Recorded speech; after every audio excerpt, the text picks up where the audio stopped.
This is how the Pale Garden looks now, even during the day. The Nether has also grown in intensity, by the way, and if you've been looking forward to an end update, well, the new flash and sounds should make you say yay, because today I'm going to be showing every new biome update that Vibrant Visuals brings to Minecraft and comparing them to the vanilla or fancy game as it looks right now. The differences are simply staggering, and so if you wanted to see these side by side before and after this update, well, this video is for you, and by the way, you can subscribe to see more Minecraft news. But with that said, let's get right into it, because what is Vibrant Visuals? This is Minecraft's new default and highest graphics setting, available in preview beta Minecraft right now on supported devices. If you're on PC, like me, it means you need to have at least these specs as minimum. However, this is what fancy graphics looks like right now. I'll be running it on my Xbox One because I want to compare the fancy graphics to Vibrant Visuals, because there are some trade-offs to be had in using it. Indeed, even on my PC, you can see that my render distance goes down from 96 chunks with fancy to 24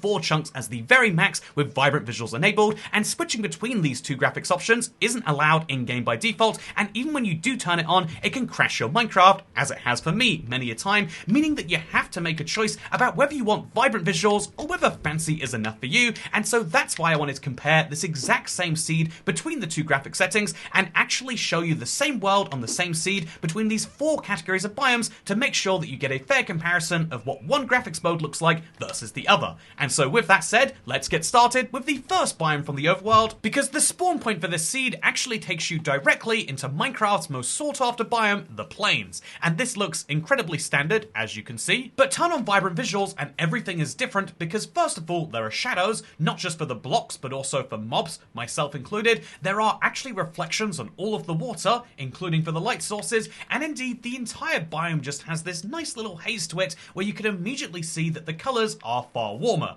Also, a wandering trader is here, that's nice. So, all in all, you can see immediate differences that continue as we go into our second biome, the ocean. This is technically a lukewarm ocean, and it's the biome you see most frequently as you go on a boat ride, which, unless you're a villager, is usually going to be willing, and as you can see, it's nice enough. Vibrant Visuals immediately makes the ocean look so much better, and visually you can see the reflection of the sun looks great, but also it's more usable too, because you can actually see to the bottom of the ocean. Look at this, I can actually tell exactly what's down there. It's not some thick blue goop, and so this means that if I want to, I can immediately decide if going down to the bottom of the ocean makes sense. Also, when I'm in there, you can see there's these interesting shadows of what I assume is meant to be the waves, but there is more life in the ocean, just kind of by default, which is very, very interesting. The desert biome is another classic Minecraft biome you'll be spending a lot of time in, and it looks very much like a Minecraft desert at present. Whoa, wait, what?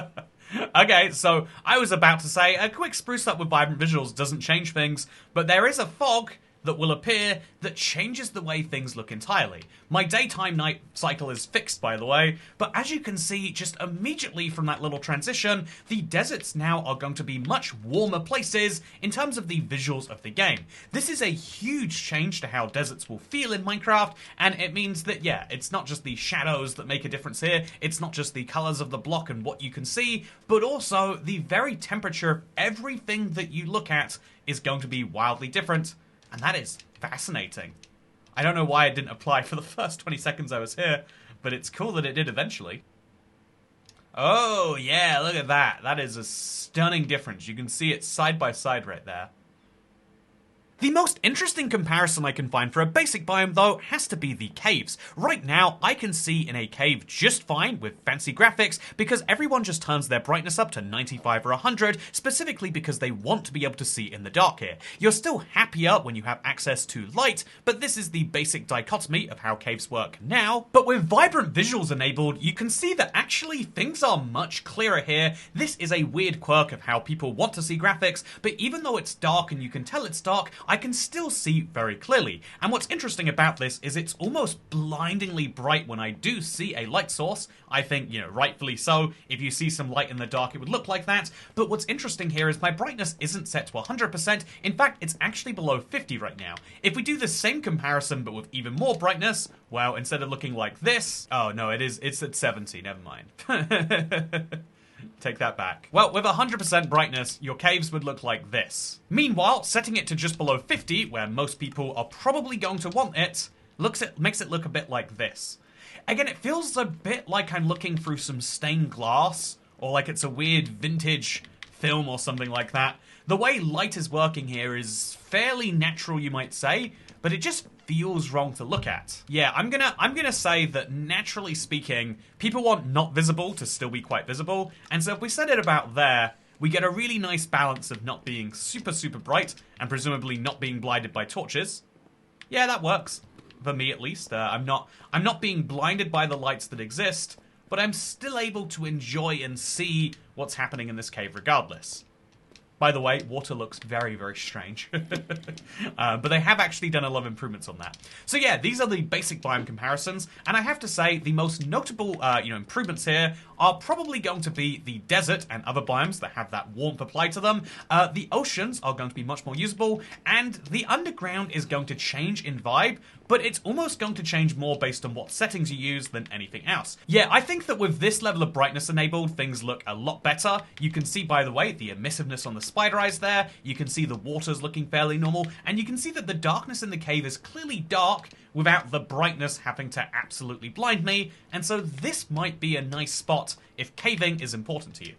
With regards to all of the basic biomes we've showed off, I would have to say the desert improvement is absolutely remarkable, but the most notable improvements are going to be underwater, or at least when you're on the surface of water, and indeed underground. Things look very different down here, and unlike really early versions of Deferred, I think it's for the better. Oh, that's so strange. The torches glow, even when they're just on the ground. I didn't realize. But look at that, glowberries actually glow when you throw them on the ground.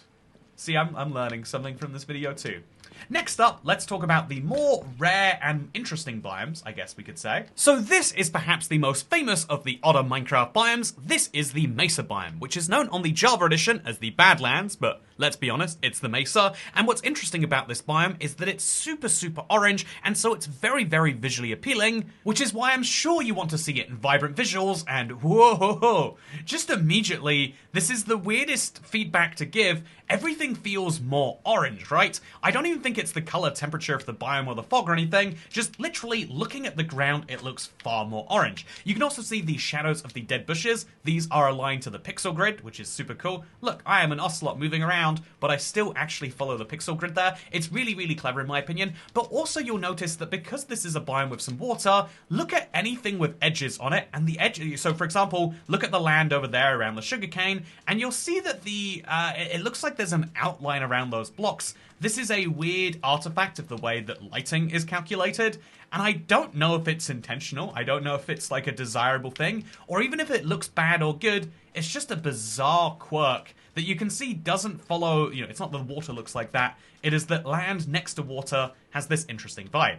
You can also see the shadows of the mesa really clearly here, and oh, chef's kiss. This is the Snowy Slopes biome, which is often described as one of the more stunning default Minecraft biomes because it was added in the Caves and Cliffs update. It has this real verticality to it, but it really feels like you're in this whole different Minecraft world. It feels like you've climbed a mountain and done some crazy things, and so I can't help but be curious. What does it look like in the newer graphic setting? Apparently I may encounter some performance issues, but as you can see, it looks wildly different just from the get-go here. You can see that actually, just like how the color temperature shifted in the desert biome earlier, it's kind of shifting a bit here to make it feel like I'm in a colder place. Clearly this is a thing that Minecraft has decided to do to make the visuals kind of reflect what they want the temperature of a biome to be, but also you can see that, yeah, this is perhaps the least huge difference in terms of how the game itself looks, but it's still very clear that the visuals do be vibrant, I guess. And so if we're looking for the, I guess if we're right here anyway, should we see what a cherry grove looks like? I'm sure it's exactly the same, but I can't help but be curious. So you can see the color temperature warms up as we go into the plains, and then we go into the cherry grove, it slowly starts to cool down again as we enter a very, very cold biome. Genuinely, if you spend more than 10 seconds in one of these biomes, you get used to it and you assume this is what Minecraft looks like. And so really, if you think about it, that color transition is just a way of really indicating you're in a new space, adding a bit of extra beauty, and actually kind of works, right? Anyway, last interesting biome I want to show off is the Pale Garden, which is Minecraft's most recent biome at time of recording. As you can see, this is a very tiny Pale Garden, but I still think it'll be great for proving the point, because right now, when you see a biome this small, there's just no atmosphere to it. You almost feel like Minecraft is broken and like, oh, I guess I'll go in here and pick up some pale wood. Gotta make my boat somehow, right? But the truth is that if you come in with vibrant visuals, immediately this will change the world for you. Instead of just seeing the sky color change very slightly, in vibrant visuals there is a huge difference when you enter this biome because the color temperature is changing, the fog has really gone up a level. Even though I've got 24 chunks of render distance, I can barely see 4 chunks away. But what's interesting about this is then also the sky goes dark, and all of these effects apply at once to create a very interesting place. Once you leave it, you feel like you're back into a regular Minecraft world, and once you go in, even if you remove all of the blocks from this biome, you're going to have a very, very moody place that just seems like it's ripe for doing some weird things with, right? I mean, I can't help but see it that way. And so, in conclusion, I've got to say, when it comes to the more complex biomes, Minecraft is really bringing life to biomes that otherwise can feel a bit dead, and that is the really clever thing about vibrant visuals. It effectively gives them a whole new component to decide how biomes should be drawn based off, and I think it's really, really clever to see this happen. Look at that. I can still just about see... Okay, it's all gone now. You know, I wonder if I had a spyglass on me, do you think I'd be able to see over to the thing over there? So the spyglass, there's only 4 tabs on Bedrock, but I never have any clue what's in any of them. No, I can't. So the fog does affect even you with the spyglass, and so if we move slowly backwards into the fog, that pillager outpost will vanish. Oh, that's cool, right? Anyway, yeah, we've got another one of these over here, just to show that off again. And I think that, yeah, as far as all of the complex biomes go, you can add so much to your Minecraft world just like this, and I think it's amazing to witness. But we still need to go into the Nether, and so let's do that right now. Welcome to the laggiest biome in Minecraft, sometimes known as the Nether dimension. Let's go take a peek around, shall we? Oh yeah, it's still laggy. So this is a fun problem that Minecraft has with switching dimensions. It has to load all of the chunks in from scratch, and so you can see that literally we just have fancy enabled, but it still can cause issues for some systems, particularly lower end ones. And so if I had to hazard a guess, that's probably why it won't run on your Nan's 2014 iPad Air. But anyway, this is the Nether, and there are 5 biomes here, and I can show them off to you in quick succession, because this seed is actually pretty good for being varied. So this is the Nether Wastes biome, the kind of standard old Nether. This is the Basalt Delta biome, you'll notice from the basalt in the ceiling, at least on Bedrock, and the Basalt Delta has these fun particles. They're on your screen, at least intermittently, and then there is also, just beyond that, a Warped Forest biome. This represents the 3rd of the biomes. Then we have the Crimson Forest, which is like the Warped Forest, but red, and then of course we've got the Soul Sand Valley, which I think there's one of all the way past here. I found out because in the Happy Gas tested video, I had to go so far to find another Soul Sand Valley, but these are the 5 biomes, and as you can see, right now they are differentiated, but the biggest differentiator besides the ceiling blocks and the blocks of the biome itself are just these particles that appear in the air.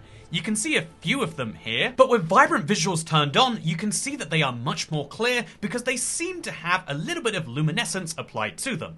Otherwise though, the Nether right now, again, we are very close to the final, versions of this. The Nether right now has a few very well-known issues, the biggest of which is fog and shadows. That is to say that most of the Nether right now, across basically any biome, is going to look not beautiful and stunning and, covered in light, but instead very, very dark. Now, there are some people that argue this is actually great. Having a huge darkness patch here makes a lot of sense, actually, but when you compare it to the current Nether, going through and seeing your world look like this, it's great when there are light sources. Look at this Warped Forest and compare it to before. But when there aren't light sources, it's not so great. Oh yeah, look at the Enderman though.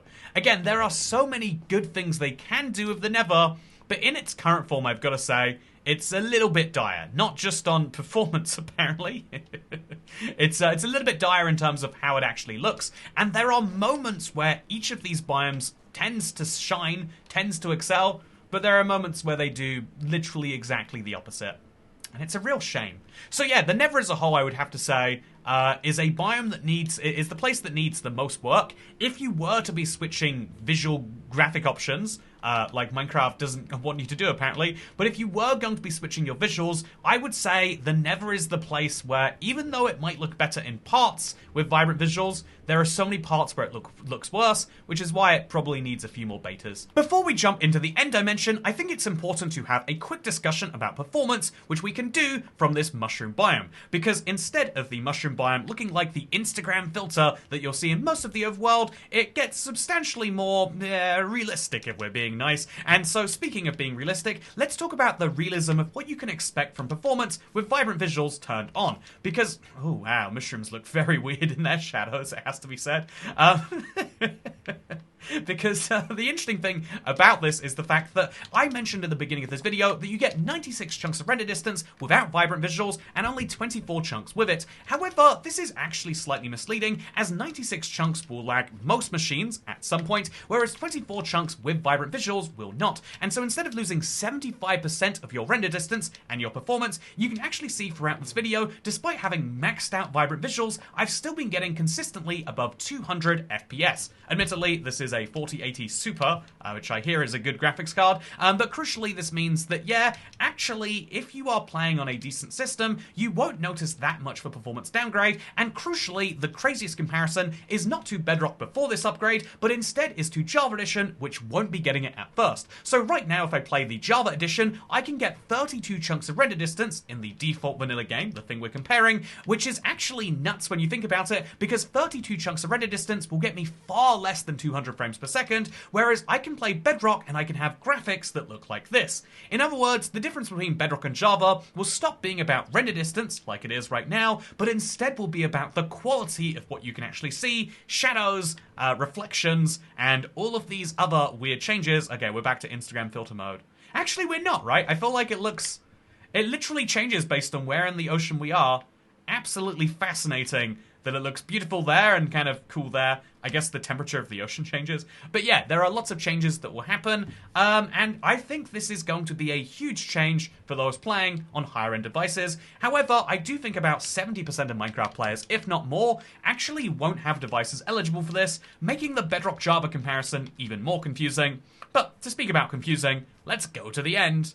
But not with these graphics. But instead with these ones. Yeah, this is the end. As you can see, right now, the obsidian pillars and the sky are both very dark, alongside the Enderman and the Ender Dragon, I guess, if we're being technical here. But you can see that the end is made up of this very light end stone that, because the end is evenly lit, is very, very easy to see. When the dragon is flying at you, it's perfectly... Oh, she's not going to fly at me. It's perfectly clear the path she chooses to take. Whereas, when we turn on vibrant visuals, you can see that everything has changed because the end isn't evenly lit anymore. Instead, there are these big end flashes. These have been called supernova, but as far as I can tell, this hasn't actually been sourced from Mojang themselves. They haven't given them an official name, but they have given them a sound, and they have given them this delightful effect that will play for about 10 seconds now, instead of the 2 to 5 that it did before. This creates shadows in your end, but whether those shadows are or aren't there, you can see that the end is now very, very clear in terms of the difference between the end stone blocks and the dragon, like before, but the obsidian pillars blend into the sky a bit more. That is something that is helped by the big brightness glows, not just on the end pillars, but also on the dragon and the Enderman eyes. And yeah, the end is now evenly lit, but to a much lower level than before. Instead of the end stone being a super bright block, outside of when there are supernova flashes, or again, just end flashes, as we'll choose to call them, because we don't know their official name just yet. But yeah, outside of those big end flashes, you can see the end has a slightly darker, more gritty kind of feeling. Heading out to the outer end islands, and you can see that things are very much the same. Again, I would say that this is just what we expect from the end, but it is very flatly lit, with only the occasional structure, the end city or the end towers, actually breaking that up. Whereas, again, right now, this is the... I got this perfect shot that I just need to show you before I teleport to the right coordinates. Look how incredible this looks right here. But if we actually go back to those exact same coordinates from before, that I was just showing you on the non-vibrant visual version, you can see that, yeah, The supernovas are what change or the end flashes, it's going to be hard not to call them that, are what changes entirely here. And as you can see, even though it takes me a bit longer to see the end city, it is much more starkly contrasted against the rest of the world. I actually don't know which version of the end I prefer, because when these flashes are here, you get this beautiful new piece of dimensional lore that gets me excited to know what Minecraft will eventually do at the end. I'm not saying we expect an end update soon, but whenever they do it, we know that they're willing to make bold decisions, if they've done so for a visual upgrade only. And so, yeah, I think that looking at the end, you can see that it's a bit of a dull upgrade. In general, it looks more or less the same, but the light things are much more lighter, and the dark things are much darker. Is this an upgrade or a downgrade? Well, for playability, it's a slight downgrade, but for the pure visuals, it's a massive upgrade, and whether that's worth it or not is something I might argue is up to you. And that indeed is the whole thing about Vibrant Visuals. It's coming very, very soon. We're expecting 1, maybe 2 more betas and previews. I mean, in theory, it could be plenty more, but it's getting very, very close to its release, and so they have a lot of things that they need to fix, but we'll be seeing what those are on Tuesday, and then the following Tuesday, etc. I am very, very excited to have Vibrant Visuals in Minecraft, and if you want to see me playing around with it, I actually did a full 5-hour video of giving raw footage, just in case you want to see even more, but hopefully this was a good guide as to how many different biomes and dimensions changed, and if you enjoyed this video, make sure to like, favorite, and subscribe, because I've been IBXToyCat. I hope you enjoyed this video, and I'll see you in the next one. Yeah, I really do think there's going to be this huge shift in the Minecraft player base, because I think a decent number of people are going to love this and play with it all the time, but I think there's going to be a majority of Bedrock players, let alone a majority of all Minecraft players, who don't have access to it, or just decide not to, and so it's going to be very interesting to see how that plays out in the future. But for now, the only thing I'm interested in is saying goodbye. Also, wait, I bet this glows on the ground. Oh yeah, it does. That's a strange feature, huh? Thank you, and I'll see you next time.